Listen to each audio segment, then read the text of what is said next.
అదే RTV app వార్తల్ని క్షణాల్లో చదివే అవకాశం ఉంటుంది. ఒక న్యూస్ పేపర్, ఒక టెలివిజన్ ఛానల్ మీ చేతుల్లో ఎప్పుడూ ఉంటాయి.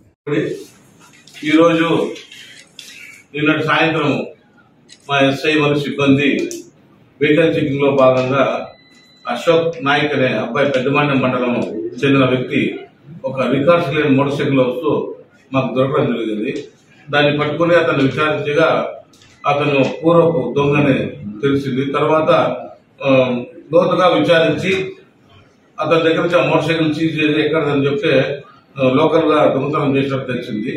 ఆ తర్వాత పూర్తిగా విచారిస్తే మదనపల్లిలో ఇంతకుముందు అతని పైన 2018-20 సంవత్సరంలో 21 కేసులు అతని పైన రిజిస్టర్ అయి ఉంది. ఆ తర్వాత విచారించి మా ఇంట్రాగేషన్ లో అతను వాలంటరీగా 14 మోటార్ సైకిల్ దొంగతనం తెలిసింది. అందులో 4 మోటార్ సైకిల్స్ మన రాయచోటికి సంబంధించినవి, 4 మోటార్ సైకిల్స్ మదనపల్లికి సంబంధించినవి, ఒకటి తమ్మల్లపల్లి, ఒకటి పీలేరు, ఒకటి బుద్ధివేడు పోలీస్ స్టేషన్ చెందినగా తెలిసింది.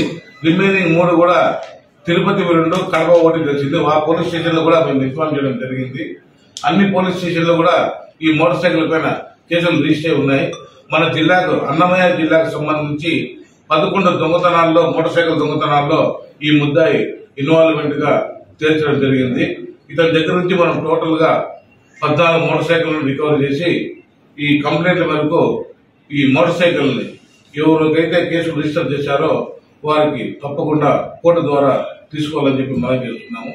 అంతేకాకుండా ఈ రాయచోటి పట్టణంలో రాత్రిపూట్ల అనామతులో మోటార్ సైకిల్ హెవీ సైలెన్సర్ వేసుకుని తిరుగుతున్నారు. పెద్దలకందరికీ వాళ్ళ పేరెంట్స్ కు విన్నపము, దయచేసి లైసెన్స్ లేని వాళ్ళకి, చిన్నపిల్లలకు మోటార్ సైకిల్ ఇవ్వకండి. ఈ హైవేలో ఈ పిల్లకాయలు మోటార్ సైకిల్ ర్యాలీస్ అని అవన్నీ వెళ్తున్నారు.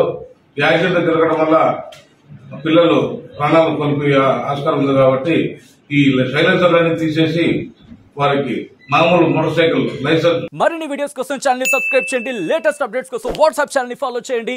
అండ్ లింక్ డిస్క్రిప్షన్ లో ఉంది.